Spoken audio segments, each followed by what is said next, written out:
Soma, by the way, I'll drift into Bangla আর হিন্দি। সোমা, একটা কথা বলুন, আপনি যখন খেলতেন heptathlon, Bangali, Indian, honestly, I mean, where did it even come from? 6,000 point.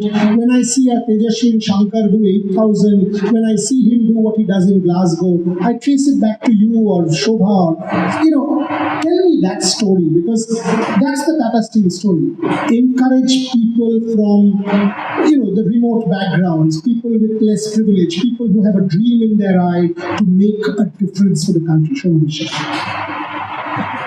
First of all, thank you, Tata Steel, to invite me, and thank you to you, Dada, because I'm damn sure most of the, like me, athletes, don't know regarding the history of Indian Olympic Association.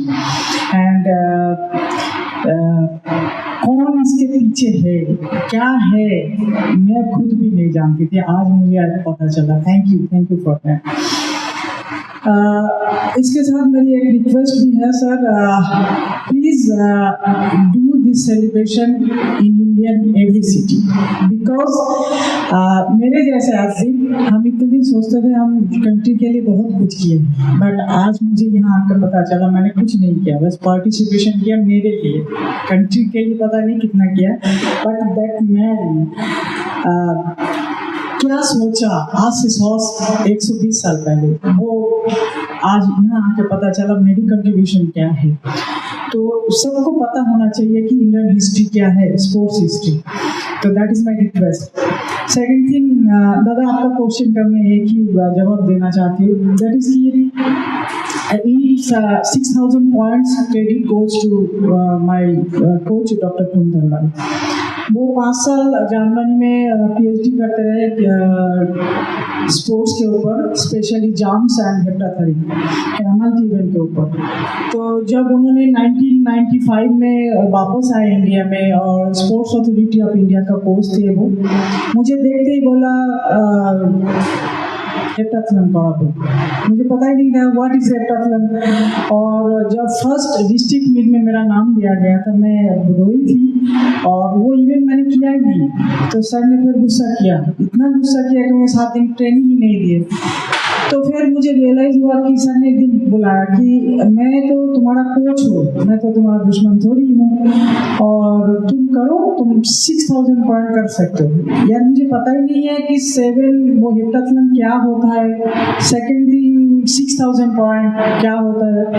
और मुझे बहुत अच्छी तरह याद है जब मेरे coach ने एथलेटिक फेडरेशन ऑफ इंडिया को बोला था this girl can reach the 6,000 point, और ललित भानोद जी हमारा सेक्रेटरी हुआ करते थे, उन्होंने मजाक उड़ाया था पूरा सबके सामने कि ऐसे तो सब इंडियन 6,000 पॉइंट, इंडियन 8,000 पॉइंट आज जो तेजस्वी ने किया, सोच नहीं सकते, क्योंकि उस time 4,800 max to max 4,900 Geeta Somavati she did हमसे 4-5 साल के सीनियर थे, 5,300 में वहीं पे खत्म किया था। Then we took only 1.5 years to reach 6,000 points, and मुझे सबसे अच्छा लगता है ये, आई फील प्राउड ऑल्सो कि नाउ इंडियन कैन फील कि yes we can reach the 6,000 point and we can reach the 8,000 point and we can win the national Olympic medal, not participation। पहले हमारे टाइम पे बोला जाता था कि Olympian बनो, कभी किसी ने बोला ही नहीं कि ओलंपिक मेडलिस्ट होना है। नाउ द वर्ड चेंज, सभी बोलते हैं कि अभी फाइनलिस्ट होना है, नहीं तो मेडलिस्ट होना है। दैट इज द डिफरेंस हमारे टाइम से और अभी का। Thank you. Beautiful. I mean, Praveen, Shoma has raised the bar from what Rahul is saying. These people people were the ones who sowed the seeds, right? Shobha, question for you. When I see the 6,000 story that you told me, when I see a Tejashwi, with Neeraj, that ceiling has been broken. We can win an Olympic gold medal. Do you reckon someone like a Tejashwi Shankar getting ready for LA, of course Nagoya, are you confident that sooner than later in track, in events like yours, is there a chance for an Indian podium finish?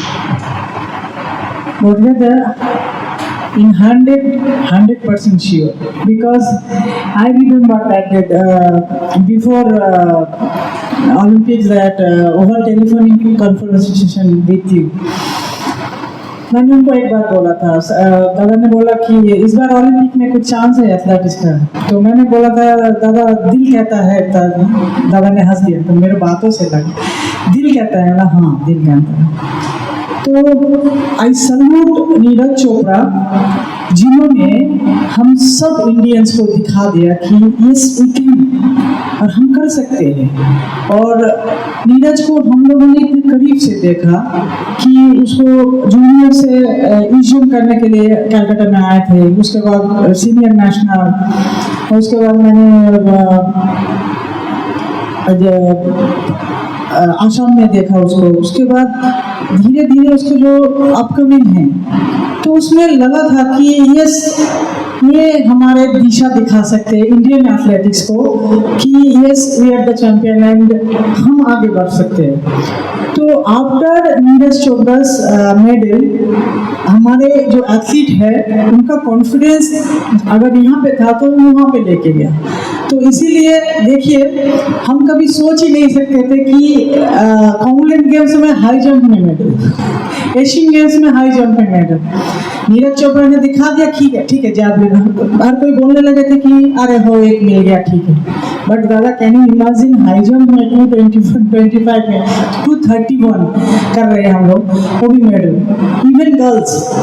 तो I am 100% sure कि वो दिन ज़्यादा दूर नहीं है जो लोग इंडिया को देखेंगे एथलेटिक्स में कि ज़्यादा से ज़्यादा मेडल जीतते हुए। स्पोर्ट्स ने मुझे वैल्यू समझाया कि व्हाट इज द वैल्यू। जैसे कि देखिए स्पोर्ट्स ने जो मुझे whatever today I am because of sports, आप मुझे सुन रहे हो because for my sports career. तो this is the right time to return something to sports. उसी को सोचते हुए मैं भी एक एकेडमी चलाती हूँ और मुझे पता है कि मैं हर लेवल पे नहीं कर सकती हूँ बट ग्रास रूट लेवल पे, और इट इज़ माई फीलिंग्स कि मैं हाई जंप में जब पार्टिसिपेट किया 7 इवेंट के अंदर हाई जंप भी होता है, तो वो इवेंट मैंने साई में आके वो पीट देखा एंड एज ऑफ 17 में मैंने वो इवेंट स्टार्ट किया। तो फ्रॉम दैट डे मैंने ये सोच लिया था कि जब मैं अपनी स्टेब्लिश हो जाऊंगी इतने दिन में, अगर कुछ कर पाऊंगी तो मैं अपने ग्रास रूट लेवल पे, जब मैंने स्पोर्ट्स शुरू किया 12 साल मेरी उम्र थी, तो मैं हर बच्चे को यही दिखाऊंगी ये इक्विपमेंट होता है, ये हर्डल्स होता है, ये इसमें डरने का कोई बात नहीं है। क्योंकि अगर मैं वही इक्विपमेंट मुझे अगर 12 साल में मिल जाती तो मुझे टेक्निकली और भी इम्प्रूव होना चाहिए था, लेकिन मैं नहीं हो पाई। दैट टाइम वो फैसिलिटीज नहीं था, लेकिन मैं अपनी हिम्मत से कोशिश करती हूँ कि कुछ बच्चों का हेल्प हो जाए और एक लेवल तक वहाँ पे ला दूँ, और टाटा जैसे एकेडमी, जैसे रिलायंस जैसे एकेडमी को मैं अच्छा प्रोडक्ट सप्लाई कर पाऊँ। एंड जो लीडरशिप है ना, जो डिसीजन लेने का, वो मुझे स्पोर्ट्स से ही मिला है। Thank you. शोभा जी के लिए actually what is 6,000 point we heard about it but we don't know what is the consistency, I mean what is the ingredients.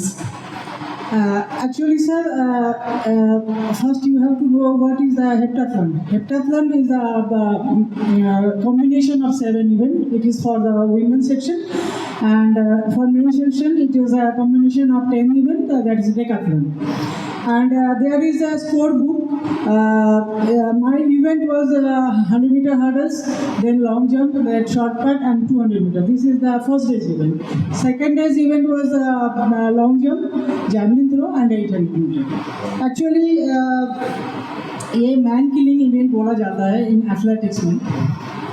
उसमें आपने गौर किया होगा कि उसमें स्प्रिंट भी है, थ्रो भी है, जंप भी है और एंड्योरेंस इवेंट भी है।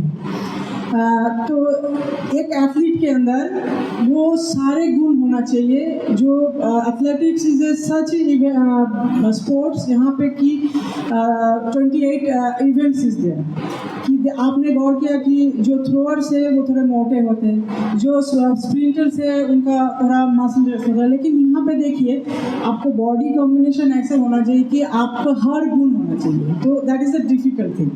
तो इसीलिए वो मैन किलिंग इवेंट बोला जाता है। और पॉइंट स्कोर ऐसा होता है कि जैसे मान लीजिए 13.61 was my timing, best timing in 100 metre hurdles.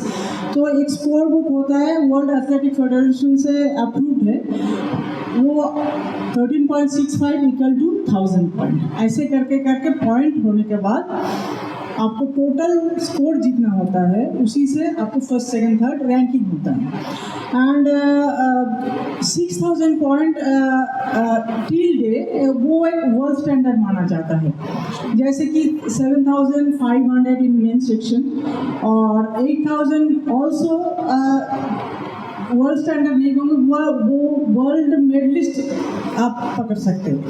और इन गर्ल्स सेक्शन 6300, इफ मैं अगर 6300 अगर मैं टारगेट रखती तो आप मेरा इसका मतलब my aim is to win medal in Olympics, ये एक लेवल है। सर आपको ये भी जानना पड़ेगा, heptathlon decathlon is a very calculated event, जैसे दादा ने बोला 1 centimetre equal to 13 point in high jump. तो आपको आपका जो आपके साथ जो लड़ रहे हैं, आपका जो कॉम्पिटिटर है, उनके बारे में भी जानना पड़ता है कि उसका स्ट्रॉन्ग इवेंट क्या है और उसका वीक इवेंट कहाँ है, कहाँ हमको मेकअप करना है। वो वेरी कैलकुलेटेड इवेंट है। एथलीट के साथ साथ वो कोचेस को भी बहुत कॉन्शियस रहना पड़ता है कि कहाँ पे हमें डाउन करना है, कहाँ पे अप करना है। Yes. Glad you said that. Excellent point. Dada, actually, obviously, in every sports, physics is the first criteria. And पहले होता था क्या है, जैसे कि मेरे कोच ने बोला था, मैं ट्रू स्टोरी बता रही थी, that girl is 5.8 feet and basic strength is good, okay speed is not good, okay I am talking heptathlon का, this is the not the way. एक कोच का क्वालिटी है, उन्होंने मुझे पहचान पाया और उनको लगा कि इस इवेंट में सूटेबल हो सकता है। लेकिन now again India is working on that कि अकॉर्डिंग टू योर फिजिक कौन सा गेम आपके लिए फिट करता है, वो टेनिस हो या आप बॉक्सिंग में जा सकते हो या आप एथलेटिक्स में जा सकते हो। ये टैलेंट आइडेंटिफिकेशन करने का काम स्पोर्ट्स साइंस का है और इस बारे में काम हो रहा है। बट स्टिल आई फील कि वो थोड़ा और नीचे लेवल पे होने से हम लोग और बेनिफिट मिलेंगे। Anyone? No? Okay, let's close this on this note.